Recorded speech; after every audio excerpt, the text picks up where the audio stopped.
Assalamualaikum warahmatullahi wabarakatuh. Halo pemirsa Ekstresi Channel, selamat bertemu kembali dengan kami di cerita kisah nyata misteri. Nah pemirsa, di episode kali ini kami akan menceritakan kisah nyata dengan judul ternyata ikan emas itu adalah jelmaan dari anak siluman buaya. Nah pemirsa, sebelum ke ceritanya jangan lupa dukung terus channel kami dengan cara like, komen, dan juga subscribe biar channel kami bisa berkembang. Seperti apa ceritanya, dan inilah ceritanya.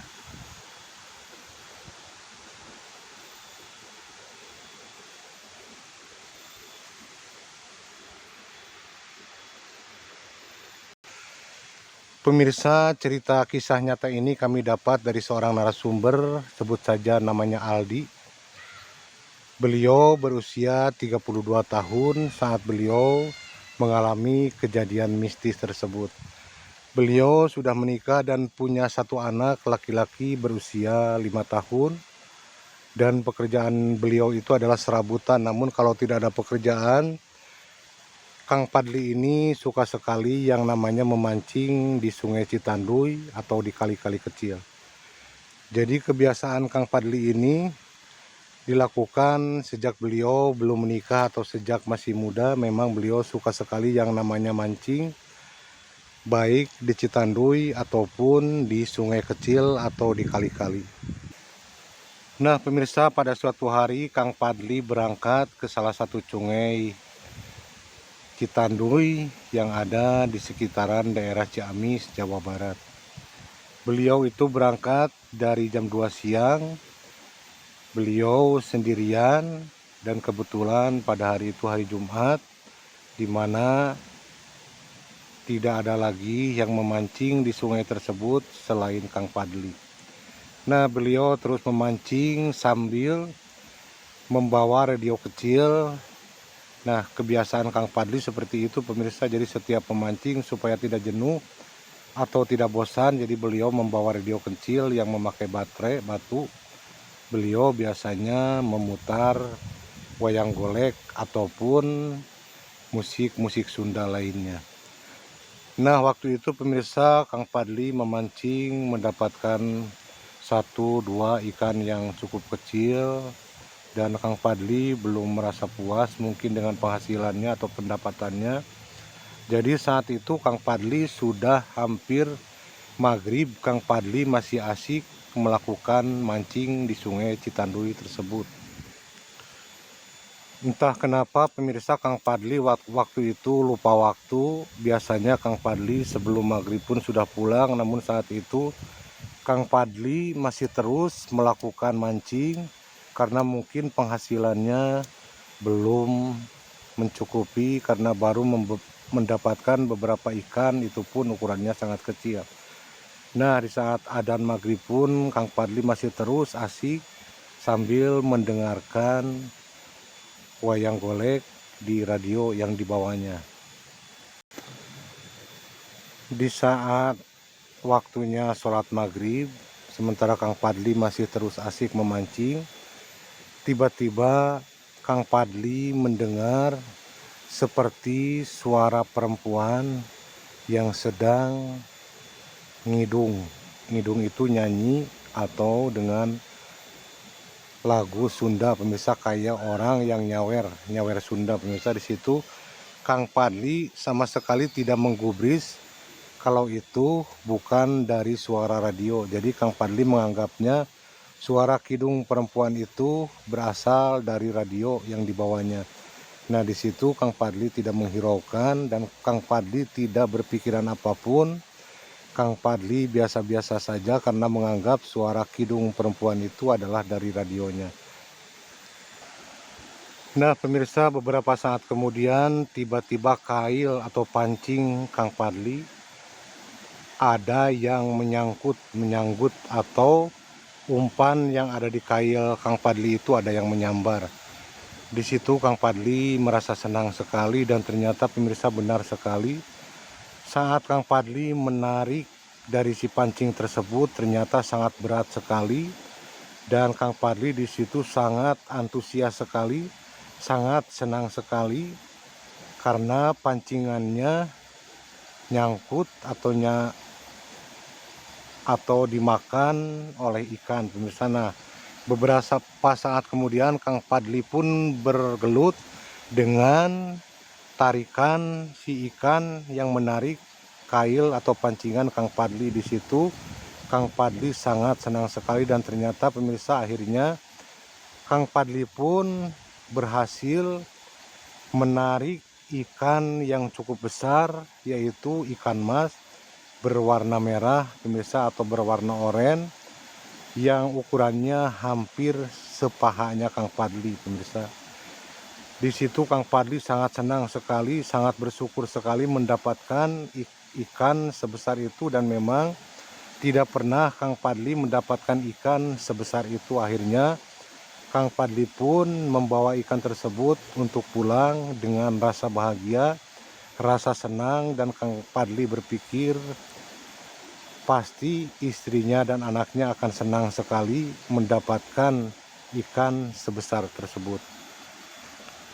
Jadi Kang Padli itu pulang ke rumah hampir jam 8 malam pemirsa, selesai selepas sholat isya, adzan isya pemirsa. Sementara Kang Padli tidak maghrib dan juga tidak melakukan sholat isya karena masih berada di sekitaran Sungai Citanduy.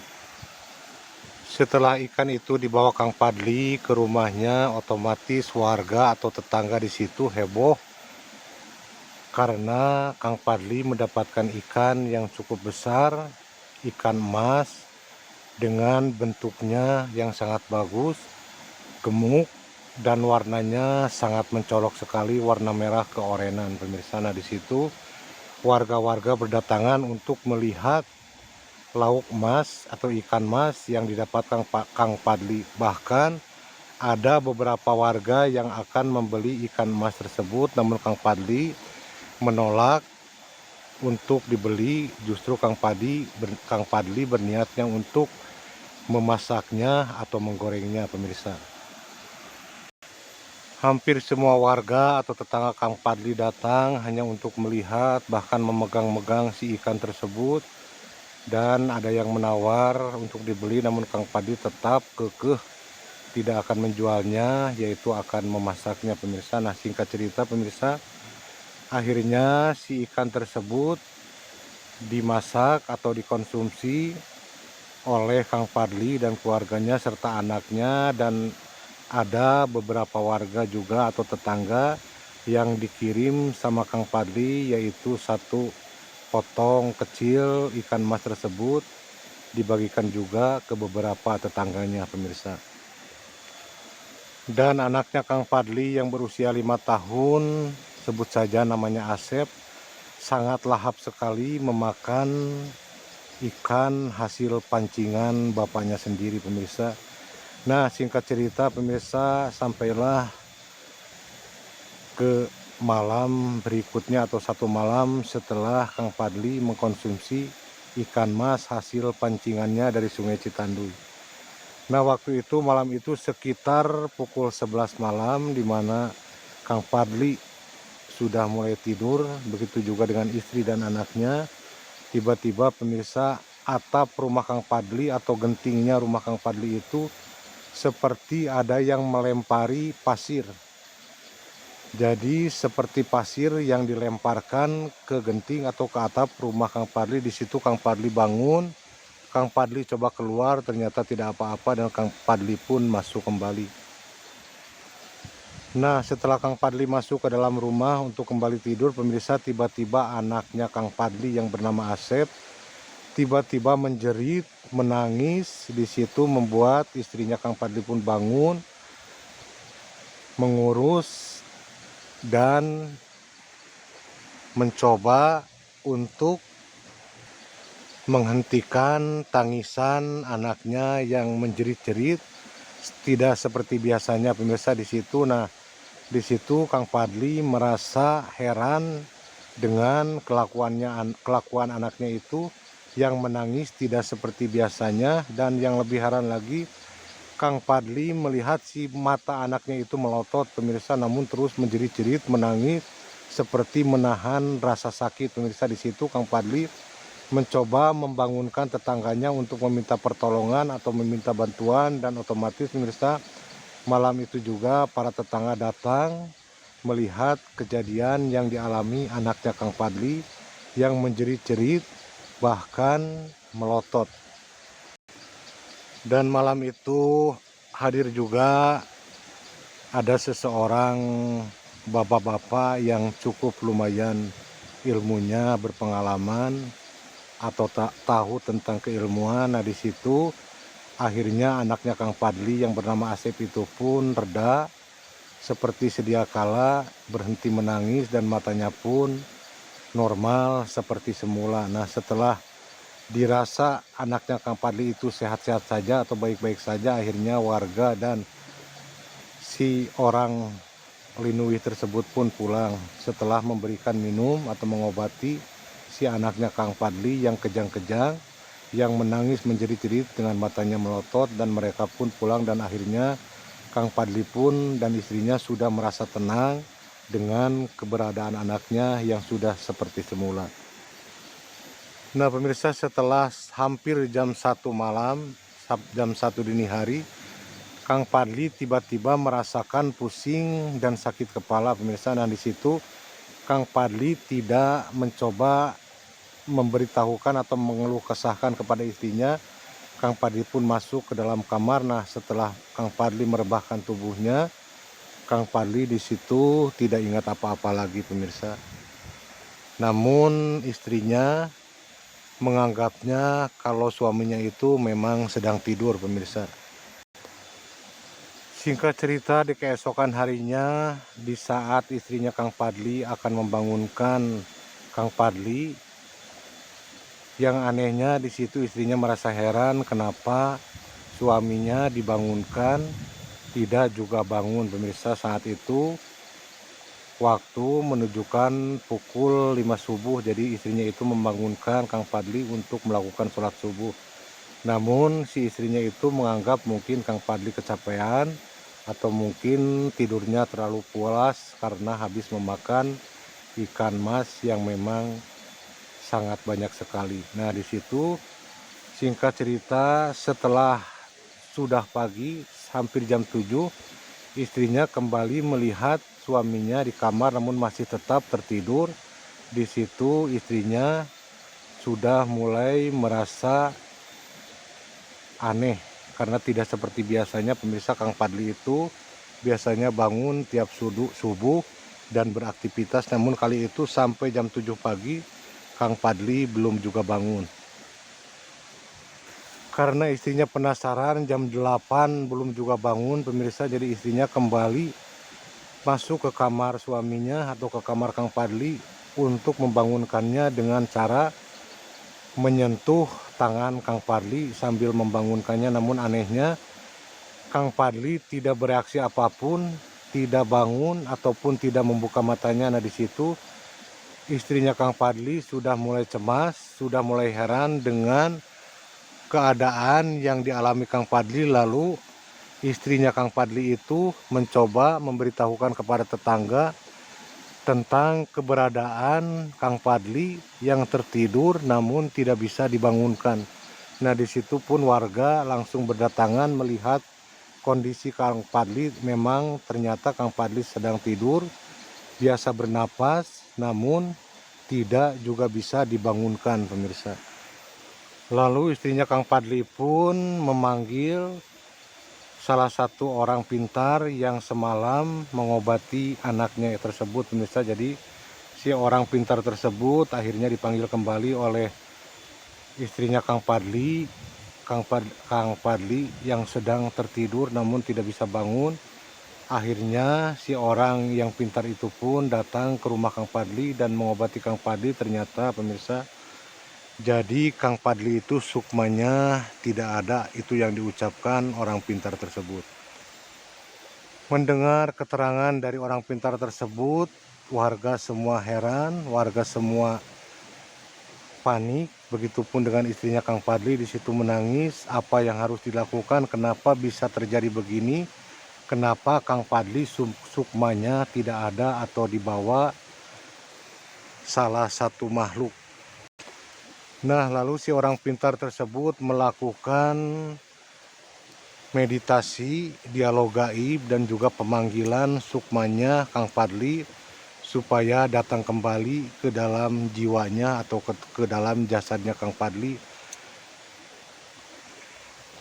Dan alhamdulillahnya pemirsa, beberapa saat kemudian, hampir 1 jam, si orang pintar tersebut melakukan meditasi dan berdialog gaib. Akhirnya Kang Padli mulai tersadar, mulai membuka matanya, dan di situ Kang Padli langsung muntah-muntah saat bangun pemirsa. Anehnya lagi pemirsa, jadi Kang Padli itu muntahnya bukan muntah air atau muntah apapun, namun anehnya muntahnya itu adalah muntah sisik ikan. Sisik ikan mas berwarna merah tersebut. Di situ semua warga, semua yang melihat kejadian itu merasa heran dan merasa panik dengan apa yang terjadi sama Kang Padli. Dan otomatis pemirsa, semua warga, begitupun juga istrinya, sangat yakin kalau kejanggalan-kejanggalan yang dialami Kang Padli dan juga anaknya itu ada hubungannya atau ada kaitannya dengan ikan mas yang diambil atau dipancing oleh Kang Padli dan dimakan bersama keluarga dan beberapa warga yang lainnya. Namun yang anehnya, warga yang dikasih ikan atau goreng ikan sama Kang Padli tidak ada reaksi apapun atau tidak terjadi apapun, justru hanya kepada Kang Padli dan juga anaknya yang bernama Asep. Dan bahkan si orang pintar tersebut pemirsa mengatakan kalau memang Kang Padli sukmanya itu dibawa ke kerajaan siluman buaya. Nah pemirsa, di situ warga-warga panik, warga-warga heran kenapa bisa terjadi begitu, dan si orang pintar tersebut mengatakan kalau ikan mas yang diambil atau yang dipancing dan dimakan oleh Kang Padli dan istri serta anaknya juga tetangga, ternyata itu adalah jelmaan dari anaknya salah satu kerajaan siluman buaya yang ada di sekitaran Sungai Citanduy tersebut. Nah pemirsa, setelah akhirnya Kang Padli pun kembali sadar, kembali normal atas bantuan dari orang pintar tersebut, dan akhirnya sukmanya Kang Padli itu kembali lagi ke jasadnya Kang Padli. Dan setelah Kang Padli sadar, ternyata Kang Padli menceritakan hal yang sangat di luar nalar tentang apa yang dialaminya selama Kang Padli tidur, selama Kang Padli tidak bangun-bangun tersebut. Lalu Kang Padli pun menceritakan apa yang terjadi di saat Kang Padli tidur tidak bangun-bangun pemirsa. Jadi malam itu Kang Padli mengatakan di saat Kang Padli sedang tidur, tiba-tiba Kang Padli mendengar suara kuda kencana di depan rumahnya pemirsa. Mendengar suara ringkikan kuda juga. Nah di situ Kang Padli melihat keluar, dan ternyata pemirsa, setelah sampai di luar, Kang Padli melihat, sangat heran sekali melihat kuda kencana dengan warna, si kencananya itu berwarna seperti warna emas pemirsa, dan ditarik oleh 2 ekor kuda berwarna putih. Dan yang anehnya pemirsa, di atas kuda, di atas kencana tersebut atau di atas kencana yang ditarik kuda tersebut tidak ada sekali penunggangnya atau tidak ada yang namanya kusir pemirsa, tidak ada yang membawanya. Jadi hanya 2 sepasang kuda yang menarik kencana. Nah di situ Kang Padli entah kenapa tiba-tiba Kang Padli naik ke atas kencana tersebut tanpa disuruh, namun itu adalah kemauan Kang Padli sendiri. Kang Padli pun naik, dan setelah Kang Padli naik, si kuda pun berjalan, si kuda kencana pun berjalan, dan tiba-tiba pemirsa, Kang Padli dibawa ke salah satu tempat, namun yang anehnya semua tempat itu adalah air. Jadi si kuda kencana yang membawa Kang Padli itu seolah masuk ke dalam air, namun yang anehnya Kang Padli tidak merasakan sesak napas, tidak merasakan pengap atau apapun. Nah di situ Kang Padli terus dibawa ke salah satu ruangan, dan di ruangan tersebut ternyata pemirsa ruangannya cukup luas dengan arsitektur ukiran-ukiran, namun ukiran-ukirannya seperti sisik ikan, sisik ular, dan juga sisik buaya. Dan anehnya setelah nyampe ke ruangan tersebut, si kuda kencana yang membawanya itu hilang, entah kenapa, entah kemana. Jadi menghilang begitu saja. Dan anehnya lagi, Kang Padli seperti dihipnotis langsung naik ke atas altar, langsung merebahkan tubuhnya telentang pemirsa. Dan yang anehnya, saat Kang Padli sudah telentang, tiba-tiba tangannya seperti ada yang mengikat, dan ternyata yang mengikat tangan serta kakinya itu adalah ular pemirsa. Jadi ular yang melilit ke tangannya serta ke kakinya. Yang anehnya lagi pemirsa, di situ Kang Padli tidak merasa takut sama sekali, bahkan tidak berpikiran apa-apa dan tidak pernah bertanya ke dalam hatinya ini di mana dan apa yang sedang terjadi. Jadi Kang Padli itu pemirsa nyantai-nyantai saja. Dan yang paling menakutkan di situ Kang Padli mulai sadar ketika datang beberapa orang atau beberapa sosok ke bawahnya manusia, namun kepalanya mirip buaya, layaknya buaya pemirsa.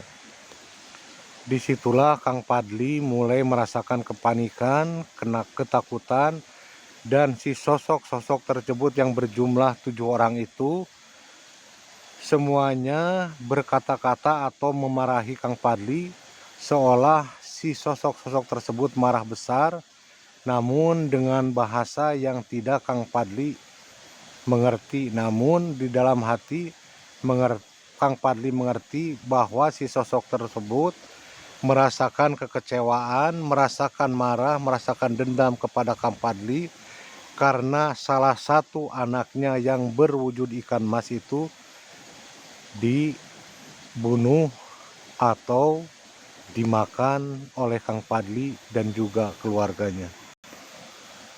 Nah setelah si sosok-sosok itu memarahi, ngomel-ngomel atau bicara kepada Kang Padli, tiba-tiba si sosok-sosok tersebut mendekati Kang Padli.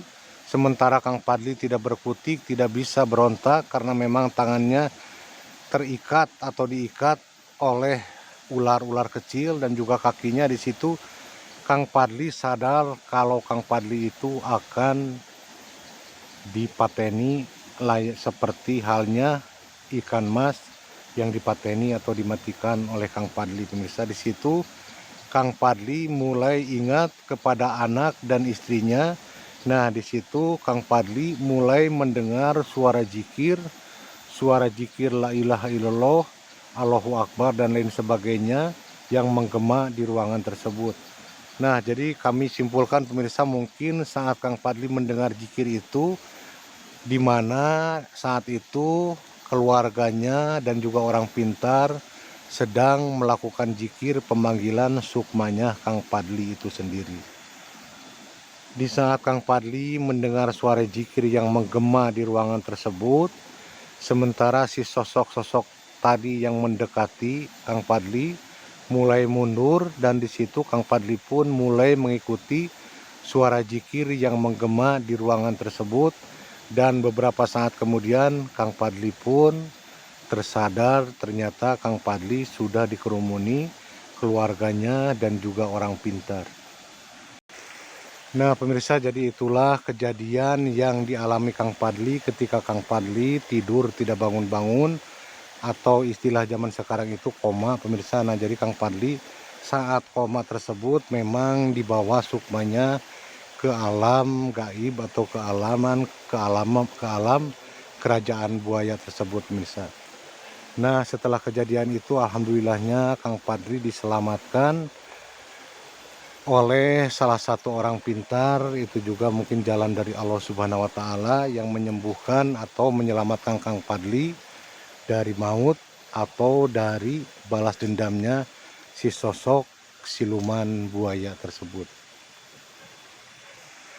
Karena Kang Padli selama di alam gaib tersebut, Kang Padli sudah pasrah karena beberapa sosok yang berwujud buaya itu mendekati Kang Padli dengan membawa senjata-senjata seperti parang, seperti pedang, namun bukan pedang seperti layaknya yang dimiliki manusia, pemirsa. Di situ Kang Padli pasrah, Kang Padli sudah siap menerima apa yang akan dilakukan si sosok-sosok tersebut, dan untungnya Kang Padli mendengarkan suara gemaan zikir yang dilantunkan oleh keluarganya dan orang pintar dari alam nyata. Nah pemirsa, itulah kisah yang dialami Kang Padli. Benar-benar Kang Padli mengatakan hal ini benar-benar sangat di luar nalar, dan Kang Padli mulai percaya ternyata memang hal gaib itu benar adanya dan memang ada. Dan Kang Padli sudah mulai sejak kejadian itu sudah mulai sopan santun, tata tertib, atau tidak melakukan hal-hal yang takutnya ada bangsa gaib yang tidak setuju atau tidak menerima apa yang dilakukan Kang Padli. Nah setelah kejadian itu Kang Padli pun berhenti untuk memancing yang namanya di Sungai Citanduy, kecuali kalau banyak orang. Nah pemirsa, itulah kisah yang dialami Kang Padli, kisah-kisah yang benar-benar menakutkan, menyeramkan yang dialami Kang Padli. Pemirsa, ambil sisi baiknya dan buang sisi negatifnya dari kisah Kang Padli ini. Mohon maaf jika kami menuturkan kisahnya atau menceritakan kisahnya tidak terlalu lancar, karena memang kami tidak menulis atau membuat naskah terlebih dahulu, dan yang kami ceritakan ini asli dari mulutnya Kang Padli yang menceritakannya kepada kami. Pemirsa, dukung terus channel kami dengan cara like, komen, dan juga subscribe biar channel kami bisa berkembang. Dan buat siapapun yang selalu mendukung channel kami, yang selalu menonton video kami doakan sehat selalu, panjang umurnya, dan dimurahkan segala rezekinya, juga dilancarkan segala urusannya. Sampai di sini dulu pemirsa. Wassalamualaikum warahmatullahi wabarakatuh.